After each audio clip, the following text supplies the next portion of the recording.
Very basically put, the law of attraction says that like attracts like.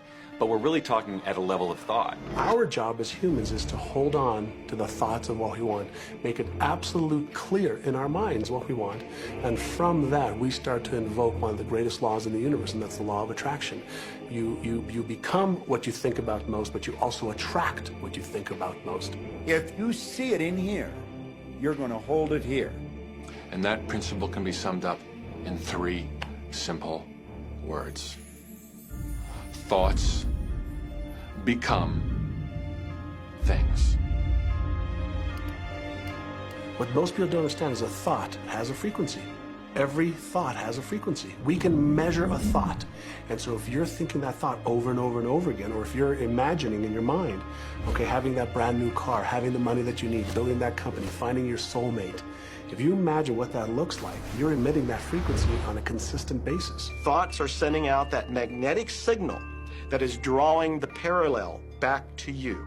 See yourself living in abundance, and you will attract it.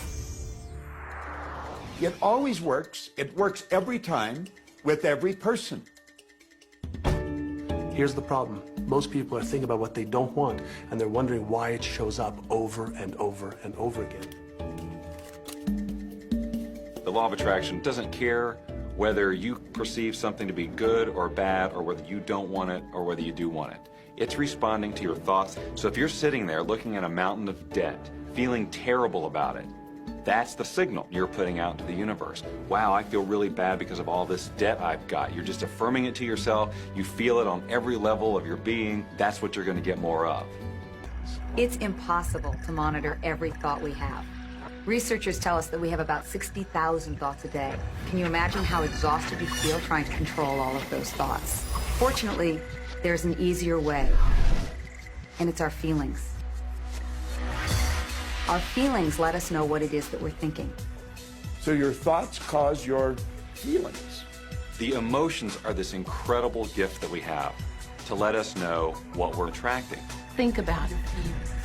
You have good feelings and you have bad feelings. And you know the difference between the two because one makes you feel good and the other makes you feel bad. It's the depression, it's the guilt, it's the resentment, the anger. It's those feelings that don't make you feel empowered. Those are the bad feelings. On another level, it's called bad frequency or bad vibes or whatever you want to call it. The flip side to that is that you have good emotions, good feelings. And you know when they come because they make you feel good. Excitement, joy, gratitude, love. Imagine if we can feel that way every day. When you celebrate the good feelings, you'll draw to you more good feelings and things that make you feel good. So it's really so simple. It's right there. The answer is, what am I attracting right now? Well, how do you feel? I feel good. Well, good. Keep doing that. Our feelings are a feedback mechanism to us about whether we're on track or not, whether we're on course or off course. If you're feeling good, then you're creating a future that's on track with what you're desiring. If you're feeling bad, you're creating a future that's off track with your desires. As you go about your day, the law of attraction is working in every second. Everything we think, everything we're feeling is creating our future. If you're worried, if you're in fear, then that's bringing more of that into your life throughout the day.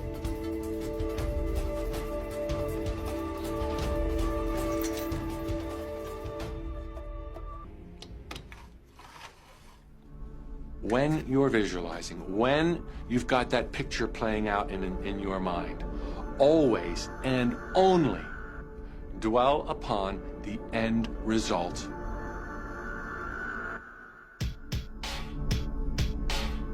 Here's an example. Look at the back of your hands right now. Really, look at the back of your hands. The color of your skin, the freckles, the blood vessels, the rings, the fingernails, the fake fingernails. Take in all those details right before you close your eyes. And then see those hands, your fingers, wrapping around the steering wheel of your brand new car.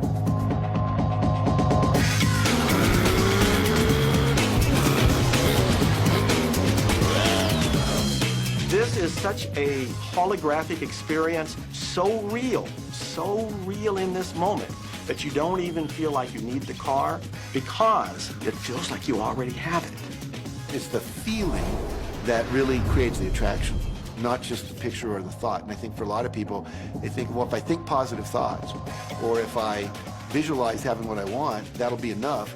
But if you're doing that and still not feeling abundant or feeling, loving and joyful, then it doesn't, from my mind, really create the power of the attraction. This is where the secret actually moves into action. You put yourself in the feeling place of really being in that car, not, oh, I wish I could get that car, or someday I'll have that car, because that's a very definite feeling associated with that. It's not in the now, it's not, it's in the future. If you stay in that feeling, it will always be in the future. Feel the joy, feel the happiness, no matter how silly it seems in that dark and quiet room, and you're going, woohoo! Do it! A lot of people will say, come on, do I have to do that? How bad do you want change?